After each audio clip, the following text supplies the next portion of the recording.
How do we define success? Does it mean a promotion at work? Does it mean a raise? Does it mean a newer car? Does it mean a bigger house? How do we define success? Tommy South observed, in his heyday, Solomon was the most successful man around. As king of Israel, he was chairman of the board, president, major stockholder, and chief executive officer all in one. A man of fabulous wealth and power. Solomon knew what the rat race was all about. He knew the upside and the downside of success. In the book of Ecclesiastes, Solomon gives observations and instructions about success. Our text this morning is Ecclesiastes chapter 4, verses 4 through 16. And I saw that all labor and all achievement spring from man's envy of his neighbor. This too is meaningless, a chasing after the wind. The fool folds his hands and ruins himself. Better one handful with tranquility than two handfuls with toil and chasing after the wind. Again, I saw something meaningless under the sun. There was a man all alone. He had neither son nor brother. There was no end to his toil. Yet his eyes were not content with his wealth. For whom am I toiling, he asked, and why am I depriving myself of enjoyment? This too is meaningless, a miserable business. Two are better than one, because they have a good return for their work. If one falls down, his friend can help him up. But pity the man who falls and has no one to help him up. Also, if two lie down together, they will keep warm. But how can one keep warm alone? Though one may be overpowered, two can defend themselves. A cord of 3 strands is not quickly broken. Better a poor but wise youth than an old but foolish king who no longer knows how to take warning. The youth may have come from prison to the kingship, or he may have been born in poverty within his kingdom. I saw that all who lived and walked under the sun followed the youth, the king's successor. There was no end to all the people who were before them, but those who came later were not pleased with the successor. This too is meaningless, a chasing after the wind. In our text, Solomon has some things to say about success in work. Solomon questions some of the motives that commonly lie behind our ambition for success at work. And Solomon gives some faulty motives for success. One faulty motive is competitiveness. Danny Petrillo said, the motivations for success are wealth and power. Both are vanity. They will not bring happiness or fulfillment. Why does a person desire to have more or become greater than his neighbor? The word used in the text here is rivalry or envy. The Hebrew word can mean envy, zeal, passion, or rivalry. We remember from Proverbs 14:30, a heart at peace gives life to the body, but envy rots the bones. Competing is a useless endeavor because such a motive for success will turn the person into a miserable workaholic, one who sacrifices relationships for the accomplishment of tasks. Solomon had great wealth, great power. He had everything he could imagine. But as he looks back upon his life, as he reflects about things, he says, working, continual working, is a striving after the wind, a chasing after the wind. Now Solomon presents here 2 extremes. One is the hard-working man who just keeps working and working and working. The other is the person who decides he's not going to do anything. And so we have the 2 extremes, a hard-working fool versus a lazy fool. And yes, verse 5 is the opposite of verse 4. Verse 4 presents the man who just keeps working and working. In verse 5, the fool folds his hands. In the end, he ruins himself. Michael Eaton said, we pass from the rat race with its hectic scramble for status symbols to the dropout with his total indifference.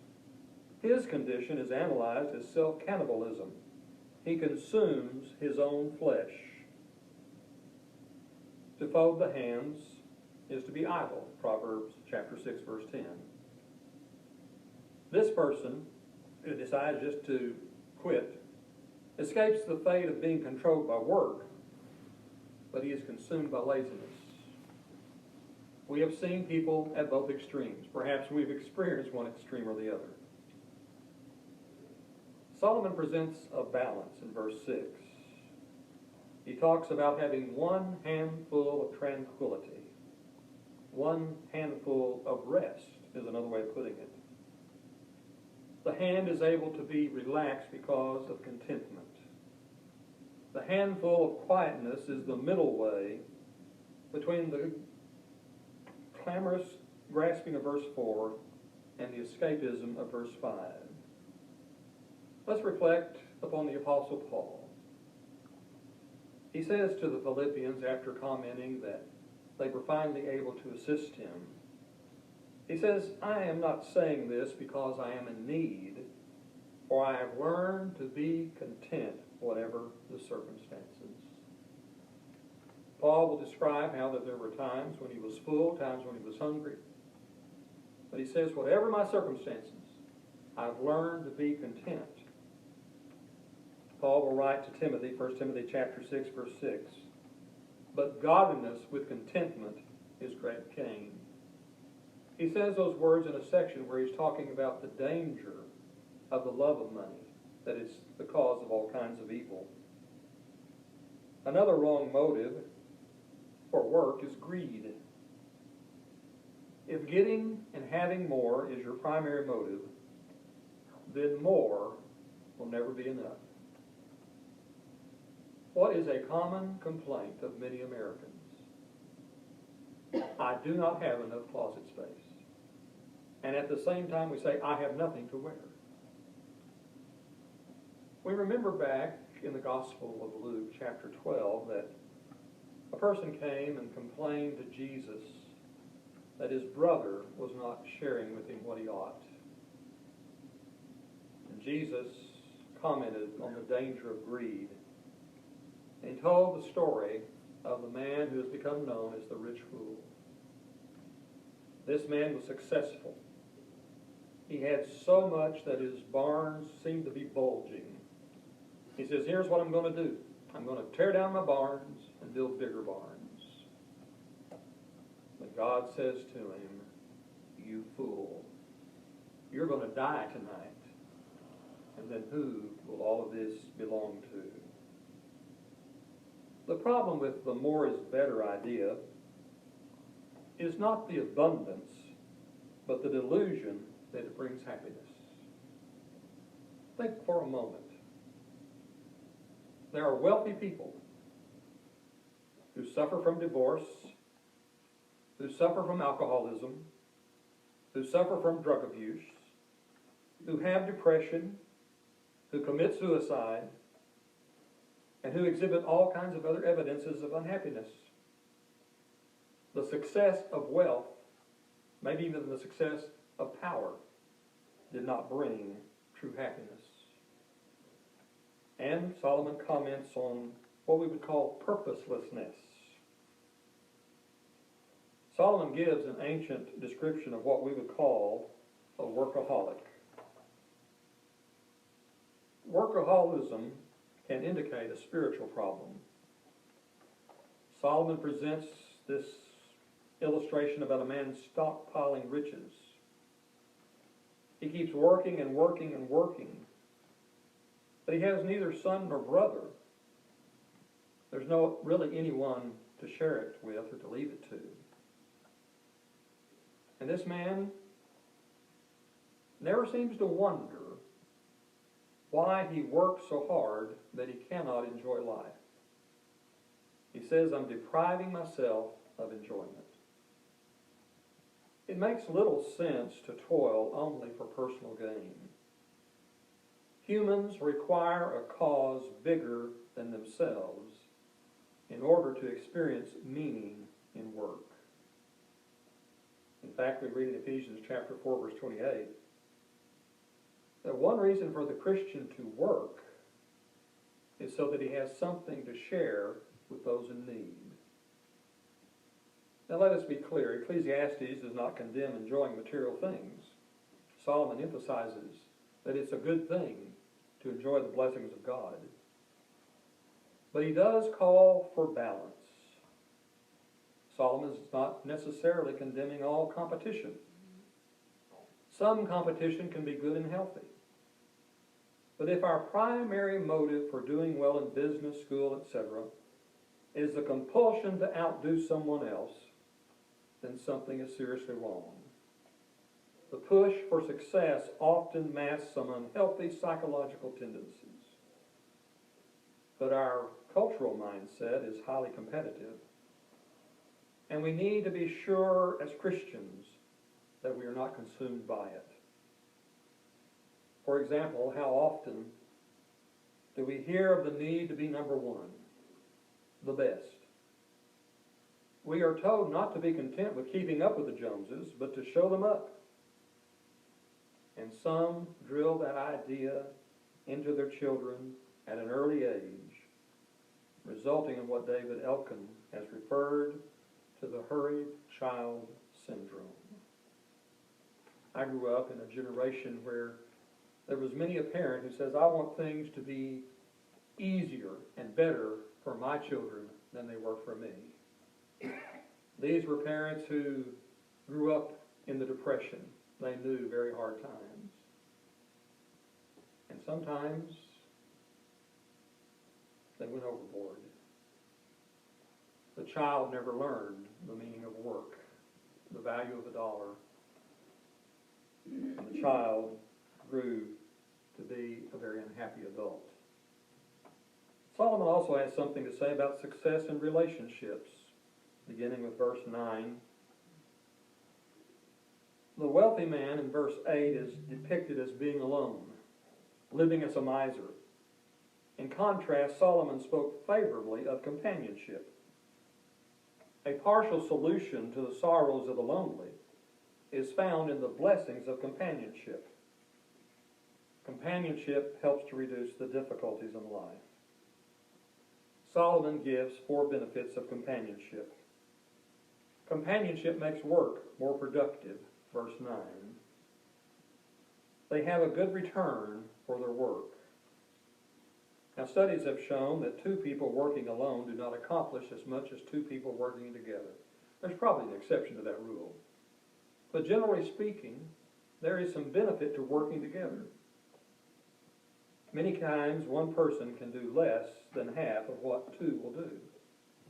There's even a big name for this, synergism, the effective bringing together of energy. With someone to help, often work is easier than faster. Solomon says companionship gives mutual care. If one falls down, his friend can help him up. But pity the man who falls and has no one to help him up.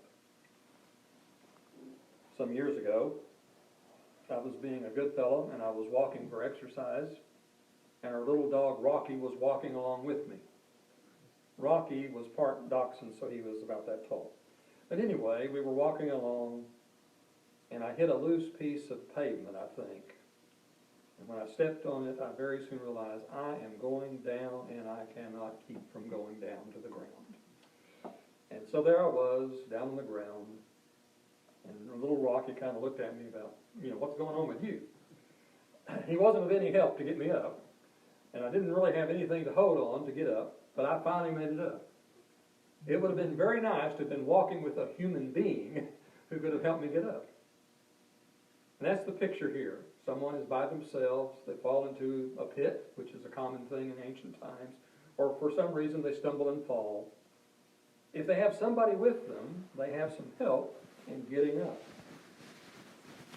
If tragedy strikes, the damage can be minimized by having a partner to offer assistance. Cooperative efforts have a greater likelihood of success. And so verses 9 and 10 advocate teamwork. Also, companionship offers warmth. If two lie down together, they will keep warm. But how can one keep warm alone? Now, this is not a very appealing picture to us in the 21st century. But back in the ancient days, before good heat sources, before electric blankets, travelers in ancient Israel would sleep close together on cold winter nights. It was the way to keep warm. The wealthy loner has plenty of money, but is unable to get warm through the benefits of companionship. His money will not provide warmth. Also, companionship increases safety, verse 12. Though one may be overpowered, two can defend themselves. In the Gospel of Luke, Jesus tells the parable of the Good Samaritan. And one feature to remember from that is that the man who was robbed seems to have been traveling alone. Now, that was an unusual thing to do in the first century on that road between Jerusalem and Jericho. That was a dangerous road. You had a change in elevation. It was a winding road. It was a great place for robbers to hide. So when Jesus told this parable, he wasn't presenting something that had never happened. This happened all the time. The man was at a disadvantage because he was outnumbered. In the ancient world, there was strength in numbers, and in the 21st century world, there is strength in numbers. The next part of the verse, a cord of 3 strands is not quickly broken. This is an ancient proverb for strength. As someone put it, if 1 is bad and 2 is good, how much better is 3? When you look at a rope, when you look at a cable, it's just not 1 strand, is it? It's multiple strands that have been weaved together to make a strong rope or cable. There is strength in numbers. The loner makes himself vulnerable. And so Solomon has something to say about success in work and something to say about success in companionship. And then in verses 13 through 16, he has something to say about success in politics. Aren't you glad we're living in a day and age where politics don't... Oh, never mind. That's not true. Now, this section has only a loose connection with the rest of the chapter. We must admit that. But here is a picture. Remember that Solomon has been king. He knows about king business. But he presents this picture. I think it's a fictitious picture, not meant to acknowledge any historical figure. But here's this poor but wise youth. And his situation is better than that of an old, foolish king who no longer knows how to take warning. Now, generally in the Old Testament, wisdom is reckoned to lie with increasing age and experience. The elderly people were to be honored. An old king would normally be the exemplary person to honor. But here comes this youth, and he shows more wisdom than the old king. In fact, the youth may have come from prison. Now, that doesn't mean he was a criminal. In ancient times, prison was often the place where you ended up for political reasons or for economic reasons. If you couldn't pay your debts, they put you in prison. They farmed you out to work until you paid your debt. Or it may have been that he was just born in poverty within his kingdom. At any rate, this youth has an advantage over the old king because of his wisdom. The king's problem is not age, but openness to the advice of others. Sadly, it seems this king travels the journey of life alone. He forgot that no one is too old to learn from others.